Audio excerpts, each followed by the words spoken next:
Hello and welcome to the AEW Dynamite preview. I'm Michael Sidgwick, joined by fellow Dadley boy Michael Hamflett to discuss everything that's in store for us on tonight's show. But before we get into it, if you're a fan of this sort of thing, make sure to subscribe to WhatCulture Wrestling on Spotify, Amazon Music, Apple Podcasts, and YouTube, or wherever you get your podcasts from for daily wrestling podcasts. We preview and review Raw, SmackDown, the show formerly known as NXT 2.0, Dynamite, Collision when we can be bothered, pay-per-views, premium live events. We have wrestler interviews on occasions, some great ones dropping on the YouTube channel as we speak and your podcast feeds. We have roundtable discussions. We answer your wrestling questions, and we host a roundup of the week complete with a bloody good quiz, of course, on WhatCulture. Hamflett vibe check for AEW Dynamite tonight, and indeed Double or Nothing this weekend. Yeah, good, because it's a good card.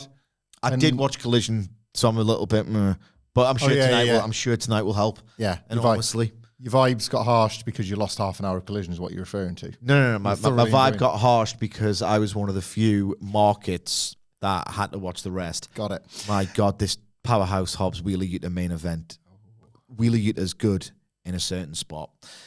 Not so good that you would justify, the salaries of Bryan Danielson and Jon Moxley as a vehicle to put him over. Yeah.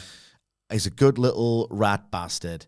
Watching him work over Hobbs' legs to no heat to about there was probably about 700 people left in the building. It felt like, oh my God, it was just so hard to believe. It's like to sort of backward engineer this slightly from a match that it's reasonable to book because of anarchy in the arena. Oh yeah, it's proper spreadsheet. Get a guy from one side of the match, another guy from the other, and do that on TV. Let's flip that a little bit and say you've got on Raw the Dallas 10-man from the year 2000. But on the SmackDown leading into that Raw, they run with like Perry Saturn versus Scotty 2 Hotty as the main event. Yeah. Like sometimes you just can't. Yes, they're components, but you can't. Yeah. No, I think this is like a perfectly fine lineup because it's, we can say it in Will Bond's absence, the go-home show to a show that... go-home show for Double or Nothing. That card has some pretty important stuff on it.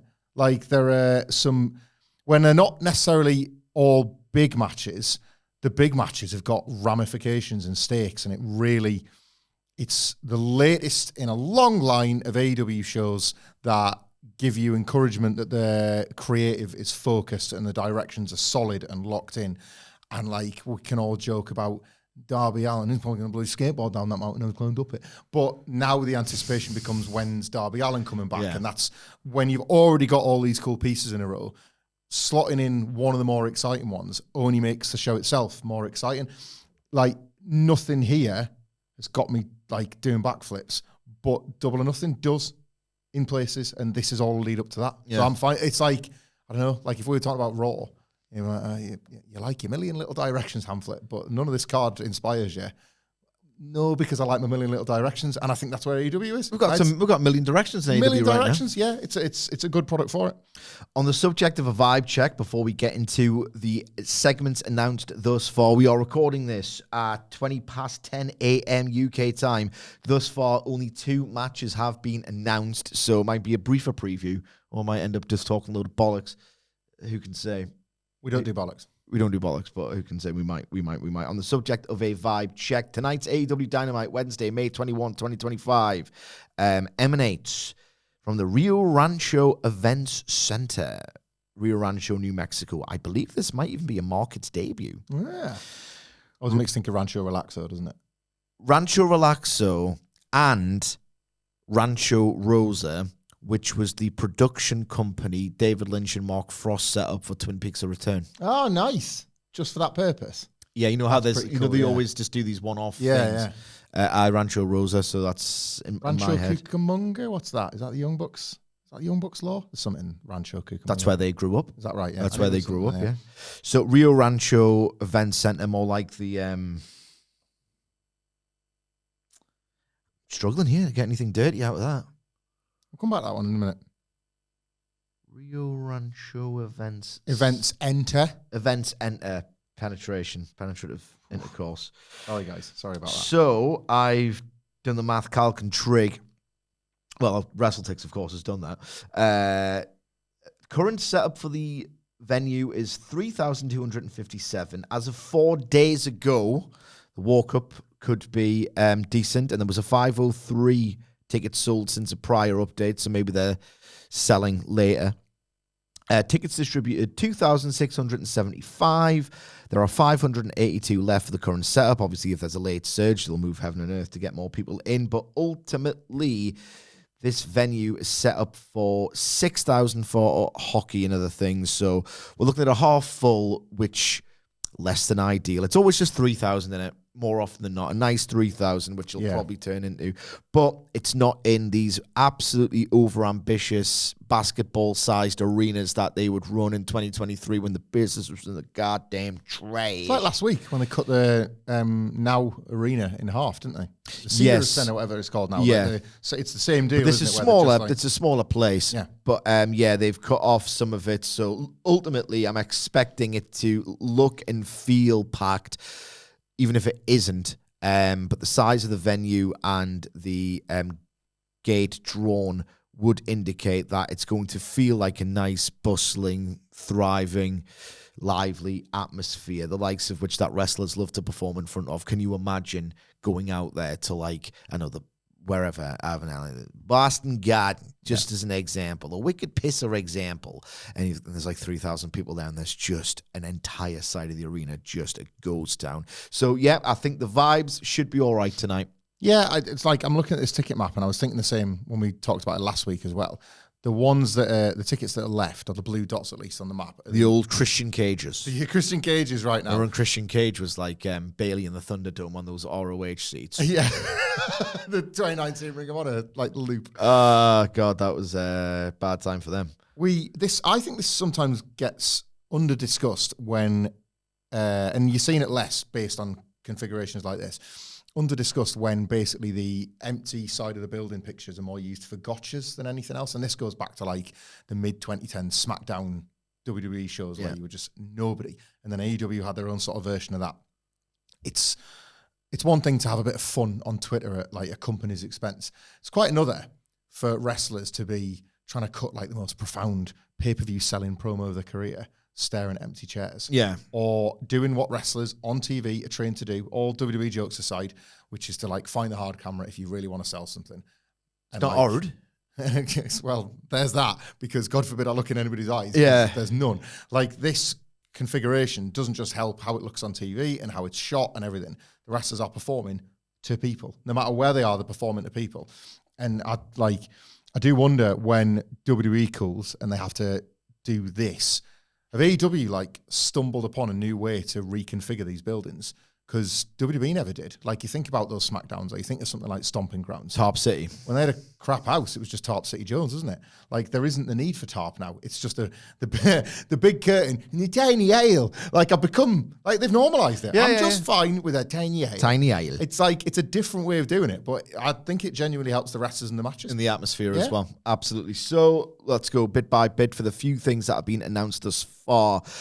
Usual rules apply for the weekly MJF segment.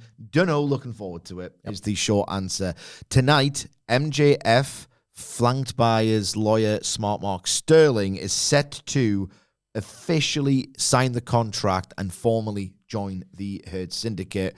Will it be quite as easy as that? What will he wear? What, if anything, is MJF doing at Double or Nothing, potentially interfering in the Owen Hart Cup final? And that's been very much teased throughout. So maybe he just joins tonight. I don't know. Ultimately, do they like him enough yet to all wear Burberry suits? Because that feels like one of the ideas that we're going to see at some point, if in fact he joins. Because last week on Dynamite, as you'll recall, MJF was given at last the elusive 3 thumbs up. But then it was sort of all right, okay, well, don't hug me, mate. Get off. Yeah. That was Bobby Lashley. And then they were sort of being menacing before the bait and switch. And it felt like, right, you're in, but you're not in. Like, you're going to have to prove yourself all over again. Treat every day on the job like it's your first. Do I do that? What, treat every day on the job like it's your first? Not really. Do you not? I'm a hard worker. I'm a grafter. Yeah.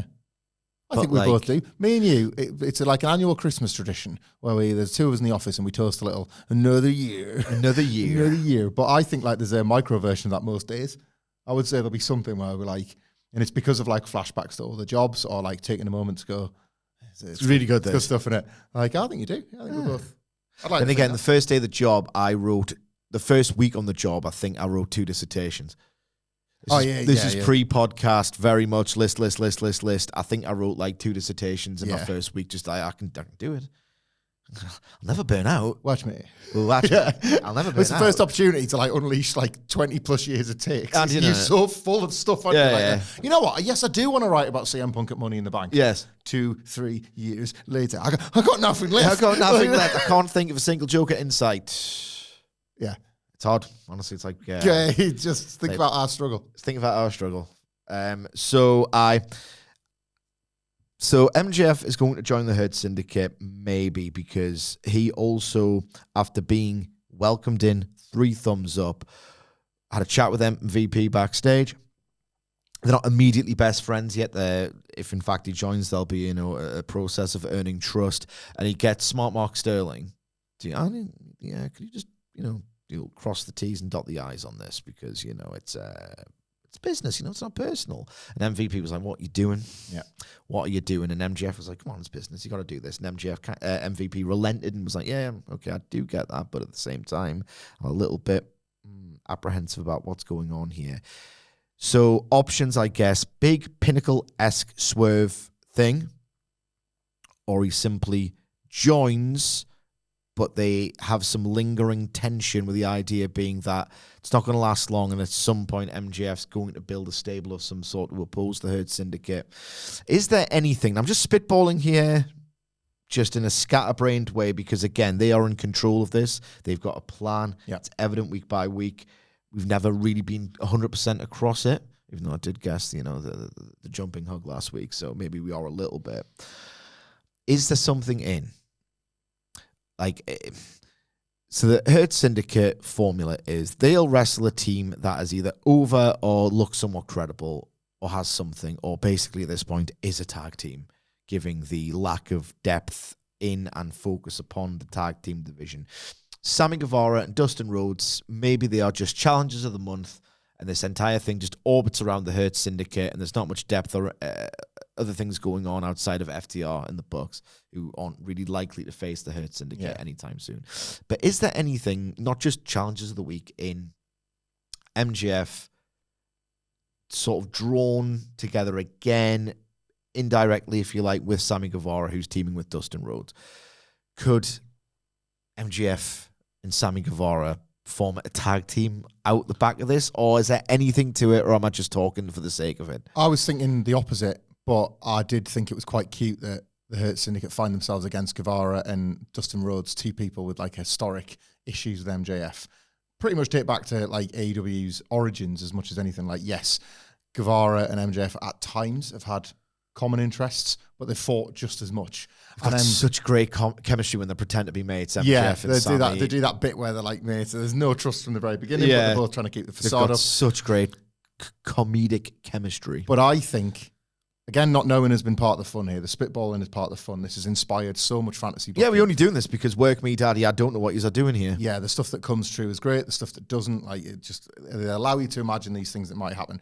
Like, I think MJF does, like, the contract does, that's a red herring. The contract does get signed. Smart Mark Sterling's looked over. Everything's fine. But the tension that they showed last week still exists. MJF. Well, there could be like a list of demands. Well, and Lashley's like, yeah, you're joking, pal. You're joking, like, pal. But like they go along with it. It's uneasy, but they do shake hands on it. It's thumbs up, whatever. And MJF has proven to get in that he will hurt people, and he almost like luxuriates in the opportunity to hurt Sammy Guevara and Dustin Rhodes, and he plays just disruptor at ringside at Double or Nothing, and he's like, I am just part of this group. I don't need something that's just for me. Like, I will. Sammy can do a dive on him. Exactly. Like, I will help you retain. The Hurt Syndicate could have got it done on their own. Yeah. But MJF's going to help them anyway. Say, I hurt people. We've done it. Like, another win for the good guys, whatever. I think that's why they've been selected. I think that's like a nice, cute bit of booking from AEW to kind of pluck a tag team from relative obscurity. I know they're double champions. Well, Ring of Honor is total obscurity. Double champions. Ring of Honor is not relative obscurity. It's total obscurity. They're the tag team and trios champions in Ring of Honor. I got that right? I don't know. Anyway. Probably. Yeah, who cares? Who could possibly care? But yeah. Who cares? Nobody cares. So yeah, they get this tag match. MJF is like... I was going to say he was instrumental. He's not. He helps, but they could have got it done without him. But nonetheless, so this uneasy bond goes on, and you've got something, that pinnacle turn, the swerve, whatever's really, who's zooming who, that is for another day. Yeah. This business of suits and fits and all this sort of stuff, right? There is so much fun to be had here. The Burberry suits, I think, was like an early pitch from all of us about like, well, that would look fun, wouldn't it? Like, that to me, as much as fun as it would be to have that tonight, the idea that MJF gets enough of them on side that, like, again, it's the thumbs up that to be with the suits. Yeah. MVP's like, all right. And then Shelton's like, actually, I think that looks pretty cool. Bobby Lashley, no. And then he kind of gets his arm twisted into so they could work their way to that. But like MJF, like if it's like a black suit with little white hints that like remind you of the devil mask, and it's like, the devil is right there. Or like just this totally ostentatious red one because he's showing that the devil is still lurking within and these cannot trust him. I was thinking, right, all of this started with like MJF being like, yeah, me and MVP, we go back a long way. Love that guy. Love him. Don't know what's all this intimidation for. He's a good guy. What if, right, the suit that he has had specially ordered is a tearaway one, and he's had the inflatable MVP entrance made, but it's MJF, and he's got the ballin' MVP gear underneath the suit. I'm coming, and he's like, "I'm all right." Like, like all the fight, people love that MVP stuff, right? And it's MJF, and he's like, "We're all mates now, right?" The one piece that MVP used to wrestle in, and he's got like every one of them made underneath the suit. Like, just we did it right, guys, and like Lashley's just, you fucking kidding me with this guy? MVP's. I quite like that. Yeah, right. Like now they're in, they can play with that a bit, and I think the Dustin and Sammy stuff exists for MVP to like love getting his digs in. Yeah, like he just bloodies up Dustin with MJF. Dynamite. I mean, MJF. Sorry, with the Dynamite diamond ring for the finish. They didn't need it. Yeah, like, I'll bust him open. I think like there could be some good like activity on the outside because I think MJF, especially in this match, the trick is how do we get these Hurt Syndicate matches to credibly go longer when they've just been built as total machines and badasses. Like, people are with Dustin and he can just keep fighting and maybe kicking out and people will go with it. But I really like one of MJF's great bits, which of all people John Cena has thieved on, was it the Raw after WrestleMania or near enough about when Orton was about to RKO him and Cena went, oh, Yeah. That is MJF taking a back body drop. Yeah. You know what I mean? Like, it's his bit, or at least he's brought it back. Someone who's probably done it before. There's new ideas under the sun. Like, it looks like they're building the comeback. The Sons of Texas are coming back. And then Guevara does one of his mad dives from outside of the ring. And it's MJF who has to take the bullet for the Hurt Syndicate. He goes, oh, shit. Yeah. There'll be some nice chaos around ringside. But we're getting ahead of ourselves, and we will be previewing Double or Nothing later in the week. Scheduled, of course, for said pay-per-view are the finals of the Owen Hart Foundation Cup tournaments. And we're going to get two second face-to-face. Just imagine doing this on the first podcast, or imagine listening to this after what's happened to us? What have we become? Why are we bits? Bit City Jones. We don't do bits, though. Whatever, I don't know. Is this anything? I say City Jones all the time now. And the expectation that the people I'm with, if they're not Michael Sidgwick and Adam Wilborn, to just completely understand exactly what I'm talking about. Yeah. It's so arrogant of me. I know. I was out with the boys and we met on Friday up in Toon, Newcastle up on Tyne. And I was telling them about the tour. And like, just to wind up my mate Shelley in particular, who hates the facts. I worked with him and he can't believe like, oh, he's gone on and some people like him. I saw a mate of mine and I wore the Tor t-shirt for the exact same reason. Yeah, get that early dig in. Just to wind him up, So I went on tour, Shelley, what do you think about that? And I was like, I don't know, 50 tickets still per night. You know, I wasn't like, you know. I wasn't doing it. It was a dream intimate tour. We were turning people away at the door by the end. Yeah, absolutely. That's what happens when you play those small venues. You want people looking in through the windows. And he was like, why would people want to go and see you? I was like, I don't know, got loads of power. So and he's like, what's it like? I don't even know what a live podcast is. And I was just like, oh, it's just like the podcast live, but I think like the lovely people who come along listen to us all the time. They just want to kind of hear our bits loud and our gimmicks and stuff and catchphrases. Go, what's your catchphrase then, Sidgy? I don't know. I was like, we don't do bits. We don't do bits. Shoot. It's just like, how can I possibly give the context of the context of the context of the context of the bits, even when he doesn't know nothing about wrestling? So we just moved swiftly on, and I just found another one of my mates to bully. It all trickles down. Just be relieved that, like, you're not 40 doing this sort of stuff on the internet, because then you'd feel pretty silly. You'd feel like a bit of a loser, like you're in a state of arrested development. Anyway, we've got 2 face-to-face segments. Will Ospreay and Hangman Page going face-to-face, and of course, Mercedes Money. Oh, sorry, where are my manners, bro? Mercedes Money.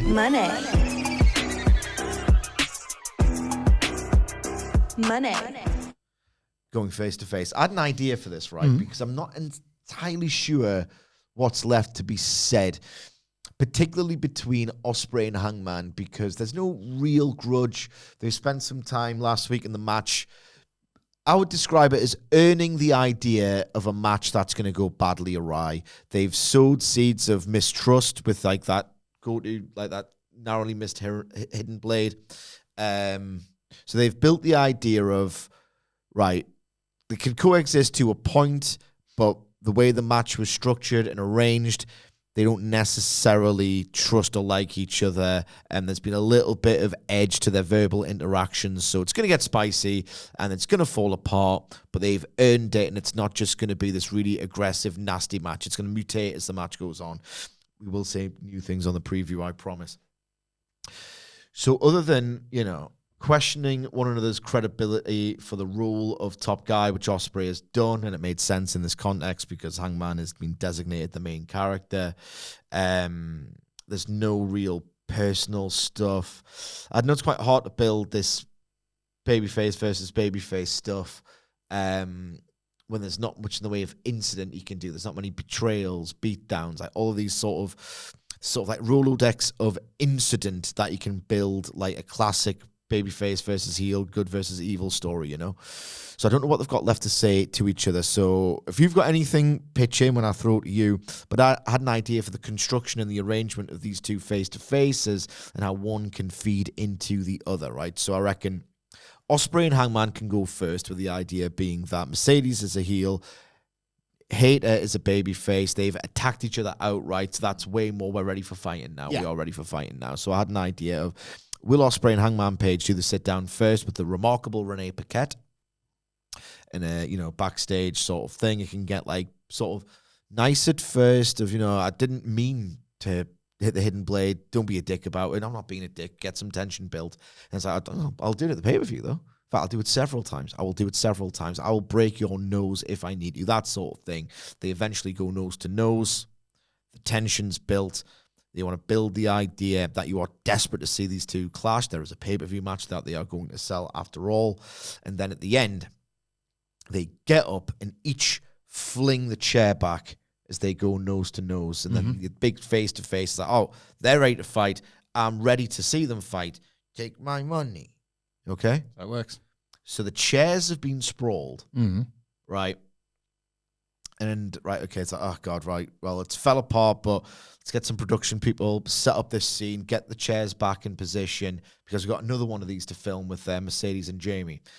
They don't talk at all. And I know that sounds a bit like, you want women to have parity. They should probably have promo time. But if the chairs are, getting sort of thrown across the room, what if Mercedes, who's just waiting on the outside, right, okay, it's whatever o'clock, it's my call time. Oh, there's a chair right in front of me. You know what I'm going to do? I'm going to pick it up and just smash Jamie Hayter with it. Yeah. And then, so they've used the detritus, the debris of the scene for the first, just go, right, there's the time for talking's done. We hate each other now. I'm kind of a little bit spooked by you, to be honest, Jamie Hayter, because you kind of kicked my ass a little bit, or you're a threat to me. So I'm just going to try and weaken that threat ahead of the pay-per-view. I like the idea of one flowing into the next. We're effing a bit here, because I got a same but different idea. The fact they were both billed as face-to-face made me think, should there be an overlap here? They're both for the Owen, they're both for the same stakes, effectively. even though the few heads are slightly different, I thought that the branding stuck out to me. But I was going to go and do it. Yeah. So like, I was going to start with Hater and Money with Renee as the sort of the referee saying, "Come tonight, can we please?" You've had like arena-wide brawls. I am listening, but I'm also maybe setting up a little game. Okay. Like, okay, let's go. Tonight isn't about the fight. That's what Sunday is for. And you've been fighting enough as it is. That's why we tried to bring you together in a more disciplined setting kind of thing. But because there is hatred, the tension escalates pretty quickly. And they do end up, yet again, having an arena-wide brawl. So that gets like just you see security bundle them off, whatever. The two fight off into the grass, something like that. And Renee is like, oh, bloody hell. Like, so then Hangman Page and Will Ospreay later on are brought in for their face-to-face. Same, whether it's on the stage, same setting, wherever. And Renee's like, right, we don't want like what happened earlier on. We know that it's a bit frosty between you two, but last week you were able to hold your water. So can you do it we don't need that again. So it's getting tense and they're trying to, ascension, bruv. Redemption, buddy. Like they're both Red Dead Redemption, buddy. Like, my broad themes, bruv. My broad themes, bruv. And they're just, that's it. It's happening. But they're not going to do it. They're not going to swing for each other, not tonight. The fight between Hater and Monet is still going on and spills back in to the point where the security are following. And there's a bit of a melee and like Hangman catches a stray. Like just an elbow off Ospreay or something. They both just tried to like separate it. And it's like that. I was like, them's fighting elbows. And then they're kind of like pulled into like the more of the violence as well. I do think there's a way to overlap these two. The differences is what could like kind of bring both of them together. Because, and what it does, of course, is put over that they're like the Owen and the belts. You are, if it can get this like sort of, these tournaments have been brilliant, by the way. Yeah. I'm going to put something over here that like I'm looking forward to putting over on the NXT review, which will be on this channel later on. And there's not many things on that show I'm going to be putting over. Like the women's title match on Battleground last night on NXT was built as who's the best and what does best mean. And that's sort of what you're doing with Hangman and Ospreay. It's this battle of, well, who's the best? And then they're arguing, well, my best means this road to redemption. Well, my best means that I'm kind of undeniable and I need this spot.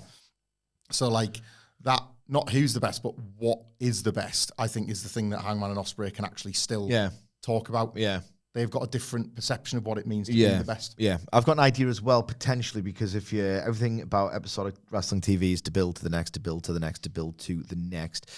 So Hangman, Ospreay are sat down and they're talking, trying to get in each other's heads a bit, knowing that if I can get like a psychological advantage here, I'm wrestling someone who's amazing. They both are. So it's like, right, okay, I kind of want to get at this guy's psyche. And, they both have had, been outspoken about mental health struggles. And, it's a part of the game nowadays.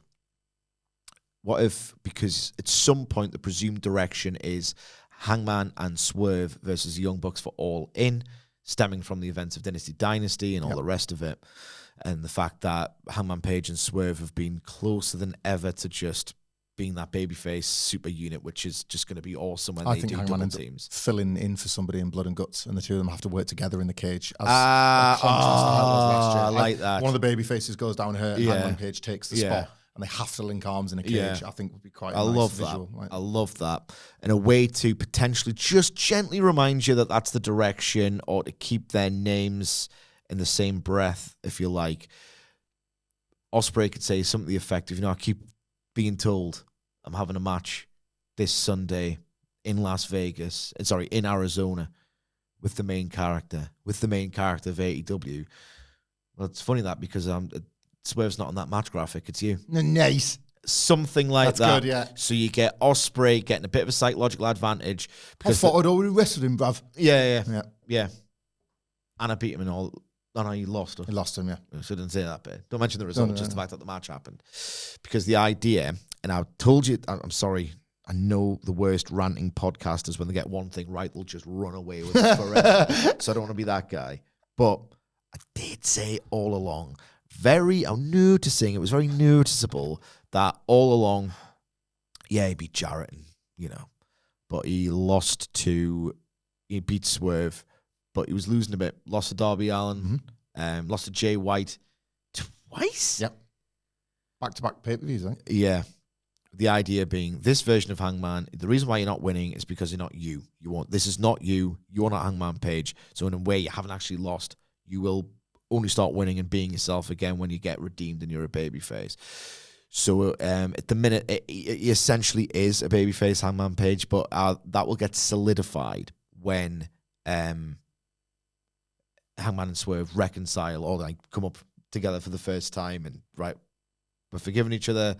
Going after the Young Bucks, we're both baby faces. No. If Ospreay can use Swerve to just put the real Hangman back in the box and get this mad man who is so aggressive and his mind is so gone that he's prone to making mistakes. He's too impulsive. He's too aggressive.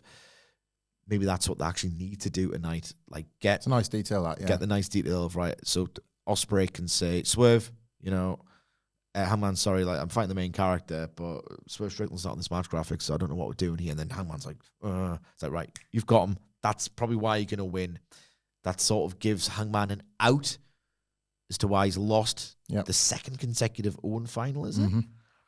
Hangman Page's time will come, but I feel like that's a nice detail to both give Hangman an out, allow Ospreay to win. He's won the psychological battle, which is half the work.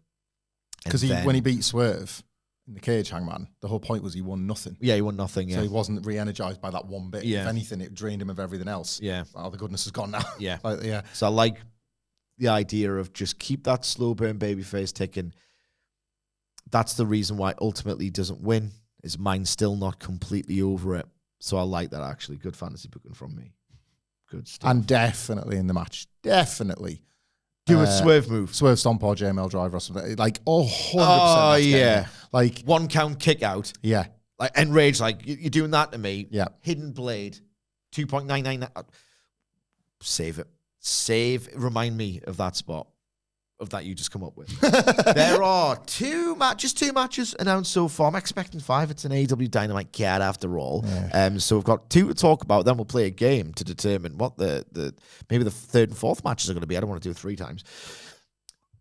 The rule of 2.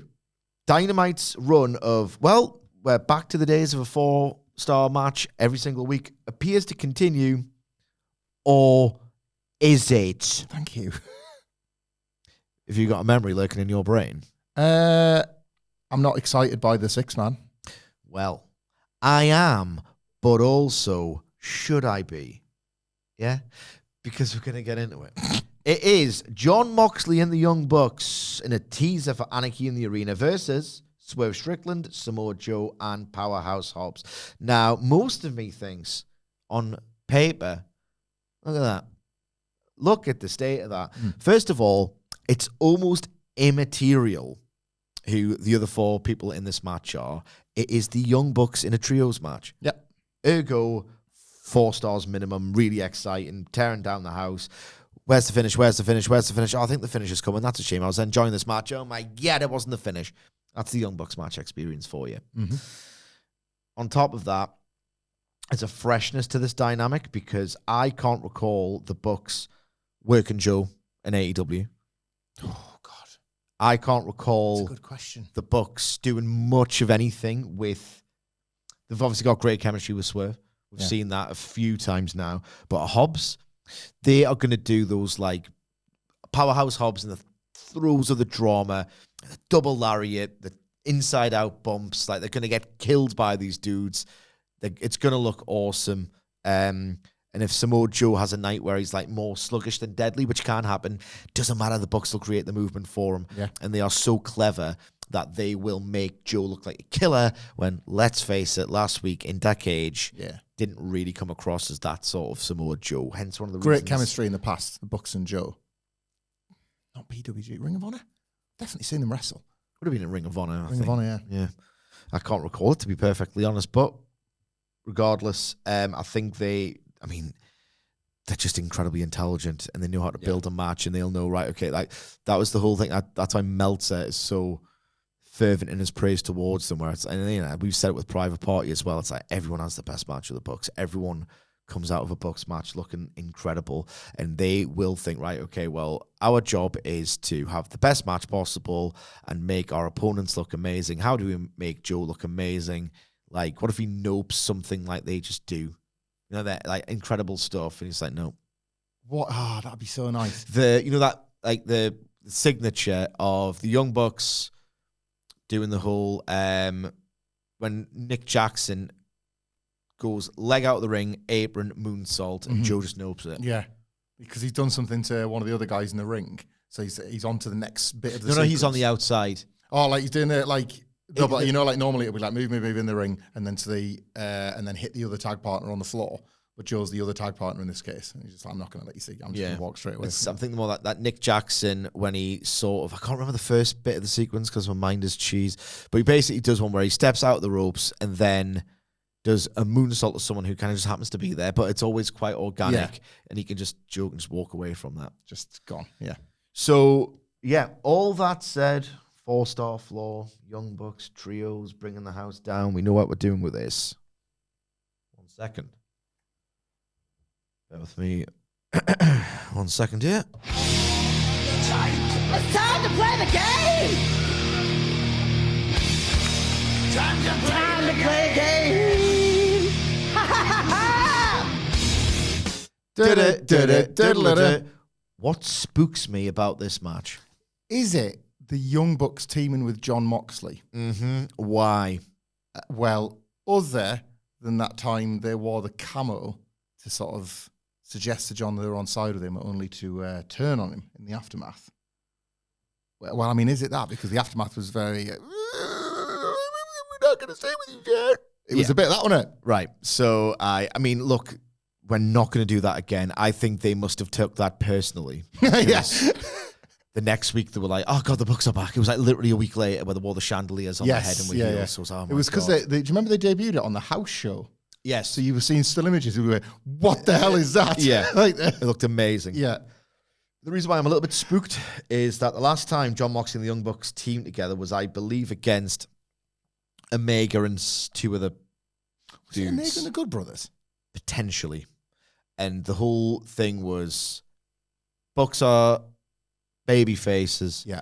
But they've been sort of seduced by Don Callis to be heels and come back with Kenny. Nick's game, Matt's less so. Yeah. It was that weird thing where like they had the belts, but they were saying, God, you're not the Young Bucks anymore. They're the tag champion. But so I remember that stuff was a bit dicey, but then it got really good when the Elite all turned heel. Mm-hmm. And Nick Jackson was doing stuff like that. But the whole deal was Matt Jackson was trying to convey in the match when he was teaming with John Moxley, oh, God, I can't really hurt Kenny. And Moxley's like, what we're doing? And it's like, I can't do it. I'm going to have to tell a new John, I'm sorry. And then and it's like, what a terrible heel turn. But then the heel run was amazing. None of that's going to happen. No, this is different, isn't it? It's all Mox not trusting Young Bucks. You could get a bit of, Mox is total patter when he wants to be. Yeah. Total patter. He could be patter in this match when, because he doesn't yet completely trust the Bucks. There's been no formal alignment. They're going to team together. They've been drawn together because they've got the same stupid character motive, but they're very different. And they've had previous and all the rest of it. What's the motive of the Elite at this point? They want to change the world, bro. I was aware when that's the thing. You kind of Young Bucks settled back in. I know they're like heels. Yeah. But the power's gone. They talk. Yeah, I am asking this question again. They tore up the paperwork and they left, and then they came back. They talked because they were scared of having to deal with the Death Riders problem. So that was them away. We're going to work from home. And then the Young Bucks come back. Now they're sucking up to the Death Riders because they are scared of them. They're scared of the Death Riders. But they want the Death Riders on side to together achieve their goal of changing the world. Which... Have they outright said, John, I like your ideas, mate? Have they said... Yes, I think so. I'm fairly certain. With them, Jack Perry's AWOL, because that's part of the intrigue. He's not really knowing where he stands on either side of this. Yeah. Likes Moxley more than he likes the Young Bucks at this point, probably. Is he even coming back, bro? Based on that news. Is he even coming back, bro? I don't know. But, they'll use it down the line, won't they? Damaged goods, old Jack Perry. Sad story. I'm a little bit sympathetic, but yeah, a bit. But he had a lot of shots at fixing it, didn't he? Or undamaging himself. Yeah. I guess what I'm getting at is, right, You just have to pretend this isn't happening. Like, what's at the core of this? It was never, ever. So John Moxley has spoke cryptically in riddles about it. Like, it's this weird, really ill-advised meta thing of, we're going to make it good again because the program that you're watching right now I'm only on about from March, April. Like, for this year. I know, like... You have to go back, bro. I never want to go back. I'm going back! So at least Mox, cryptic as he's been, you can at least infer he's in a bad mood at work because he hates the sports entertainment direction it went in. He doesn't like the fact that he's working in front of hardly any fans. Things are changing, that's good. But his whole deal was, it sucks, we're going to make it better, and I'm going to work with loads of baby faces, so we're going to get over and everything. It hasn't worked. It's worked in... AEW's comeback has worked in spite of the Death Riders. Yes. Almost. But there is that argument. I know I'm going all over the place here, but there is that argument of, the reason why the NWO worked is because it was like, finally someone's going to get these guys, Like, there is a case to be made that if you're deliberately antagonistic as a wrestling promoter, heat, eventually it'll come as a relief and people will be like, all right, I'll watch it because I need to see this title reign end. Didn't work for Triple H because he's a massive loser in the early 2000s, but there are people examples. See 2 Owen winners and a guy coming down the mountain and all three being fantastic at beating John Moxley. It's not for nothing. But the whole deal, all along, I think it's this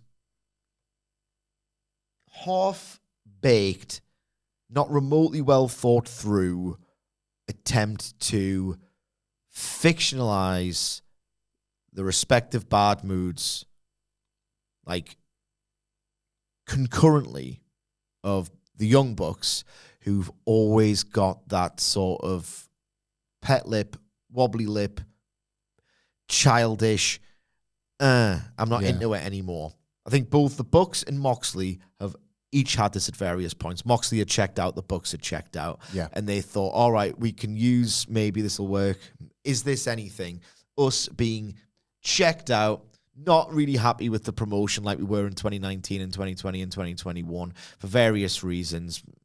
CM Punk was a factor in both. And they've thought, right, okay, well, we'll just do this on TV. We'll just do this on TV. So they're still fictionalizing that more than Well, it seems that way because the Bucks came back. It would have been hard to bring the Bucks back as baby were you here when we did the Bucks come out post Dynasty and say, we're here to change the world, Death Riders, we'll chat to you because we've got the same goals. And then Kenny came out and was like, you sit in cook chairs and you smell like poo, you like the dog poo when I went out to play video games at my mate's house. But I don't want revenge. I know, mate. I know. That was the last one I saw. And then Omega was like, well, we're here to restore the feeling, guys. And I instantly was like, Kenny, please, I love you so much. Don't do this to me. The poo. Forgot about the Yeah. So all of that text is now, don't talk about that anymore. We haven't talked about it. It's just been action, brawl, phased brawl, The actual core purpose of why this is happening is just kind of being not made explicit in dialogue or anything. But I'm fairly certain that's the thing. And look, all along this was a nonsense. All along it was this amorphous, vague, cryptic idea that the Bucks are in a mood. They want to take their jobs more serious, to quote Nicholas Jackson. They didn't like Tony Khan. And it was always this unspoken, until they showed the brawl-in footage, this unspoken, don't like Tony Khan, he kind of gave CM Punk preferential treatment over us, or if he didn't quite do that, he basically let CM Punk do whatever he liked. Yeah. That knocked us. We got in a mood. We've been checked out. We've been taking longer and longer breaks, but we're here to take our job seriously, and we're going to change the world. I'm going to take over the show. And we're going to accomplish this, we're going to beat up Tony Khan. And we're going to change the world. And we're going to run AEW. Tony Khan, meanwhile, was out in public doing the NFL draft. Mm-hmm. Immediately, there's a logic gap of, like, he could have just done the show remotely. There's enough people working remotely post-2020. None of this has ever worked. The they were fighting over literally nothing last year at Anarchy in the Arena.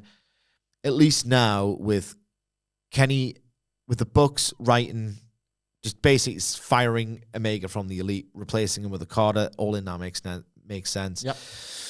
There's at least... Protecting Moxley as a champion. They're kind of happy with him as a champion. So it's like, well, let's protect his belt. And because he hates it as well. Yeah.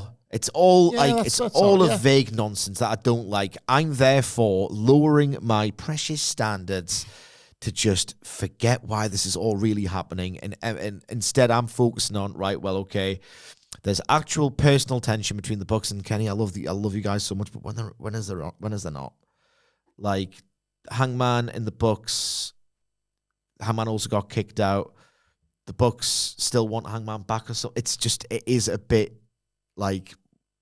But then you see, I haven't thought about any of that when I was like enjoying Booker Shea, for example. Those three all together was like, yeah, oh, I'm into that. Yeah. Or like I haven't thought when Mike Bailey's trying to fight them that he's sticking up for AEW. He's just having matches. He's the babyface, one of them. You know, he's like having matches against the Young Bucks. And so like it's in some respects that's working because you're seeing these new dynamics, and this match is an example of like a slightly updated dynamic. And you haven't had to. It's only now that I'm seeing John Moxley and the Young Bucks paired together that I'm actually stopping to think, why are we here? Yeah. What's brought these? What's the personal issues that draw money? Yeah.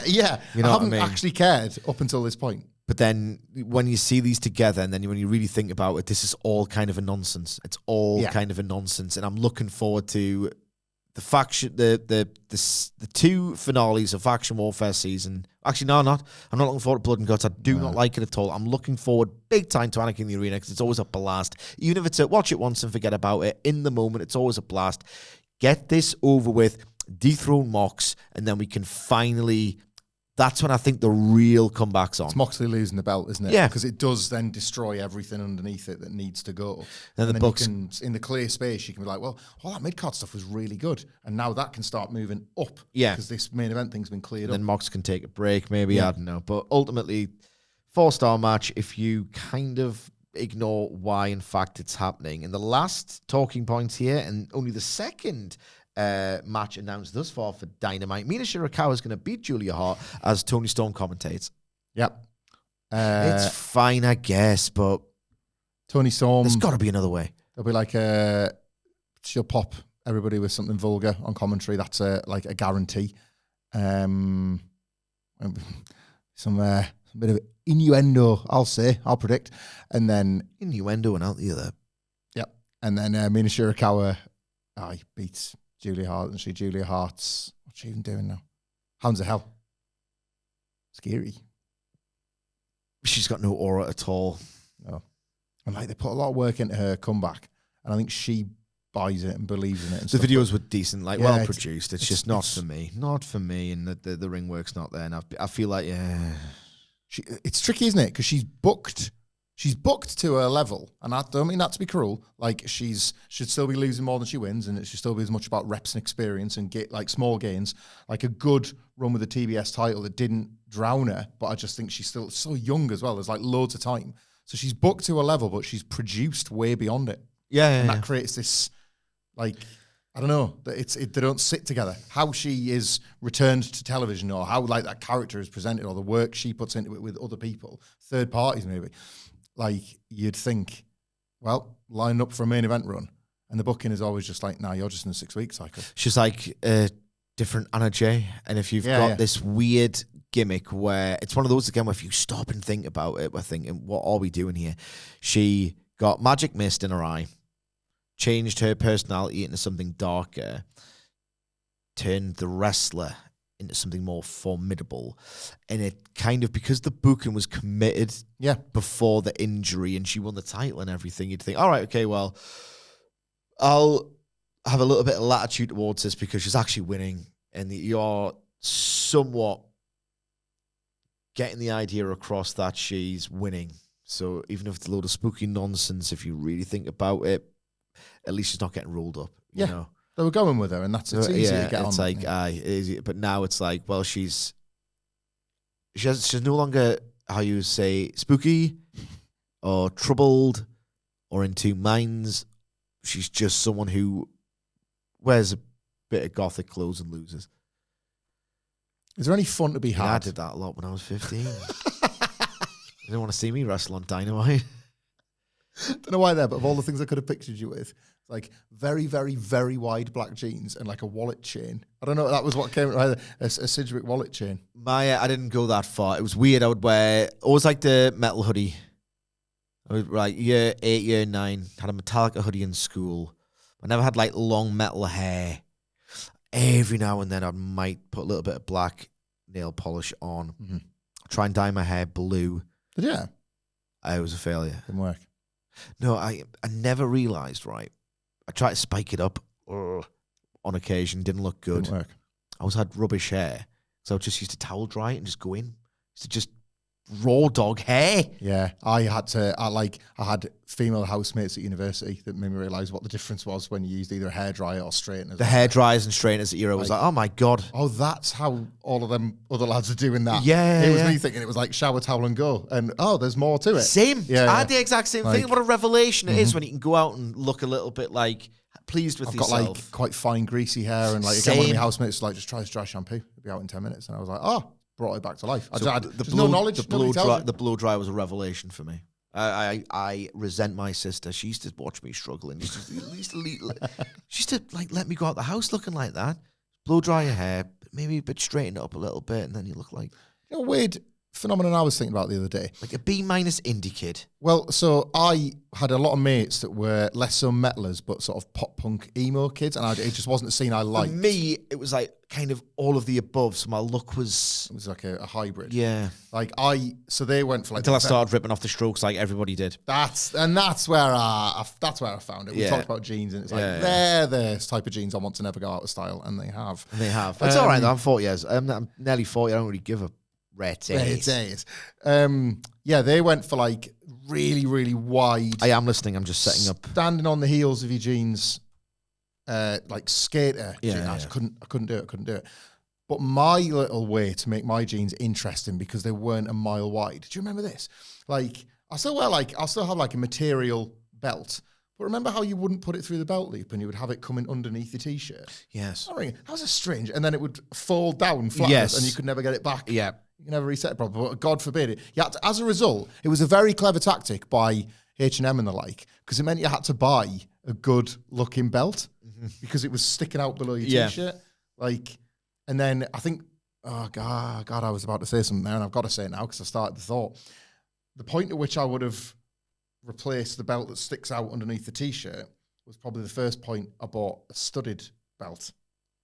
Yeah? Please tell me you bought one of these ones. I don't think I did. And then I was a cheap one, so they all started falling out, and I looked like trash. Looked like trash Never paid for anything. I had some crazy misadventures in fashion, like everybody did when you're trying to, pull the I was quite lucky because I wasn't very bold with it. So I never made the big mistakes are from the people I admire the most because they've taken big swings. Yeah. And I think that, when you see photos when people get older and say, oh, how bloody stupid did I look? I think that's quite cool. Because you went daft with it for a minute. Yeah. I like that. I remember once I was on the way to a gig in Manchester. God bless them. My mum and dad would drive me everywhere. And I was just on the way. And I just came downstairs. My dad, what are you doing? Do change it now. So I had the t-shirt on inside out. And I was like, I'm not a normie. If the rules are you wear it like it should be worn. I'm a rocker. I'm alt. Did it have any challenging conventions? Anything on the t-shirt? Was it a branded one? Was it a band one? It was like it was just a plain t-shirt that went inside out. Because he wouldn't bless the car. He's embarrassed. I was such a little nerd. When you're meant to be embarrassed by your parents. Yeah. You don't want to walk around with them in public and all the rest of them and all the rest of it. I think my dad was embarrassed to have me in the car looking like that. Yeah. So the other way around. Coming out with me dressed like that. Yeah, that's what he said. Because there was definitely a period where there was you could buy t-shirts where the band logo was backwards, couldn't you? It was like a mirror effect. Which was probably off the back of Sidgwick style. Yeah, Sidgwick style. You were in front of things, but just nobody was ready for it. Yeah. That's what was happening there. Did you ever buy sweatbands or additional wrist accessories? I was big into wrist accessories for no purpose. I would sometimes wear a jumper with the sleeves rolled up just to make sure everyone could see me. I had a wristband, I had a wrist accessory, and at one point I thought I went on a bit of a streak. And I thought it was It was a secret weapon. Secret weapon. And it just gave me the confidence. I was like, I have to go back. Top Man had a section, didn't it? Oh, like that section was massive. Yeah, You could yeah, buy yeah, like yeah. really ugly rings and I've never been much of a jewelry guy anyway, but like really ugly rings and then wrist accessories, sweatbands, little bits of moccasin leather with a popper button. Mm-hmm. Why? Well, that's for me to know. Needs to find out. Makes me kind of mysterious, doesn't it? I have a mystique. I used to think I had magical powers. I had a metal chain. Because I'm very like Under my anxious t-shirt. and superstitious. It served no purpose. It was just a thick, plasticky metal chain. It snapped because it was weak like me. Anyway, that's everything for Dynamite. But there's going to be more than 2 matches, so let's book them right now, shall we? Yeah. Obviously, there's no Wilborn, so you're going to have to. The power's in your hands. Oh God, I need to get the roster up. Are you a good booker like Tony Khan or a poor one like Paul Levesque? We'll find out. AEW roster page. No. Oh, we're doing it together. Oh yeah, we can. I thought you wanted me to get the roster up. Oh, right, okay, well- I'm going to need a bigger laptop screen to fit all these people in, but There's more on SmackDown now, mate, because you signed Aleister Black and Rusev and all Phoenix. these goddamn Dovers and Sixers. And don't forget JC Mateo. I'm trying to. Is that Sam Robert? Oh, it's Pat Buck. He's going first. You can go first. That's how we always do these things. Okay. We'll arrive at 2 matches per Evo rules. Yeah. So you're going to pick 2. You're going to opponent versus opponent, right? In the interest, should we do? It's Dynamite. I was going to say, should we do a men's match or a women's match? We've got our women's. We've got the so women's match, bro. Just keep it to the men's. Yeah, roster. come on, let's not. Right, I'm scrolling this up is and down this realistic. men's roster. I'm scrolling. I've not made it to the bottom yet. Stop. Ooh. Okay, pick a number. 1, 2, 3, 4, 5. Between 1 and 15. 12. Ricochet. Oh, Not yet. Kind of a perfect pick for this situation. yeah. Not in action. You know yet. what? I'm going to stick with Ricochet for my match. Stickershare, right. Scrolling again. Men's division. Men's division. Stab. It's a different section. So again, 1 to 15. 4. Now then, I think you might just go for this because you've kind of come back around to this guy of late. It's Dax Harwood. And they're both bald. And they're both working the pay-per-view at the weekend. Both heels. So it wouldn't make too much sense for me because the babyfaces have to fight the heels 90% of the time. That is true. You would like the twist. I'd like a Twist twist, on please. Dax. I'd like a twist. Okay. Scrolling again. Maybe one day. One day. Stop. Okay. 1 to 15. 6. Mike Bennett. Twist. Okay. Had a really good match with Darby once. I love that. You stuck with whoever we're going to land on here, remember? But obviously twist. Brewer rules. Stop. Oh, okay. Yeah, 1 to 15. 4. No. 8. Ricochet versus. If you'd have gone with number 4 and trusted your instincts, you would have landed on Ricochet versus Bandido. Oh, that would have been tits. But seeing as I was doing some bald guy fantasy booking, you have got, and you the Pro Evo rules you got stuck with. So much for the, what did I even call them earlier on? The Alliance, I've already forgotten. The Ricochet Young Bucks group. Bookershea. So much for Bookershea, because it's Ricochet versus Brandon Cutler for all the marbles. I would like that. He could cut his big beard off with the scissors, couldn't he? Yes. And then Bucks are like, Don't hate it. don't do that to him. And then he does anyway, and he's like, it's fine, it's only Brandon. Don't hate it. Don't hate Ricochet it. versus Don't Brandon hate it. Cutler on the card. Okay, let's go. I am scrolling. Stop. Okay. Pick a number between 1 to 15. 1. Aaron Solo.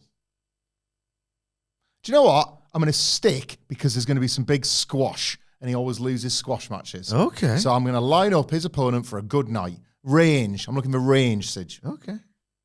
Nice little. I'm scrolling. Patient 2.5 minutes or something. Stop. So that's, I know what you want. You want a shorter match so you don't get many matches. Me. I don't know what that was. Little guy in there again. There's a little guy in there. He does so many jobs. Me. Imagine doing that for your mates. What's your gimmicks then? Where's sort of like a smaller version of me inside who has a funny voice? But do the voice then? No, I don't want to. Do the voice, Sidge. It's like, oh, you, but like, me. Do you not get it? People pay for that. That's free. Stop. Yeah, I stopped already. Okay. I stopped already. Don't do bits. Yeah, it's always 1 to 15. Aaron Solo, 1 again. Representing the Don Callis family, it's Konosuke Takeshita. Like, if I had any relation to anything going on, that'd be quite funny, wouldn't it? Just watching Takeshi just abuse a guy. Yeah. Kind of miss that a bit. Yeah. Do I just take that? Yeah, sod it. Okay. I'll have that. Okay, Yeah. let's go. It's Mid-Looking Dynamite. And let us know what you think. Mid? Or are you excited? Let us know. Comments below or on X at WhatCulture WWE, where you can also follow Michael Hamflett at Michael Hamflett. You can follow me at Sidgwick. Coming up later today, it's the NXT review. Let's see how that goes with that Wilborn, eh?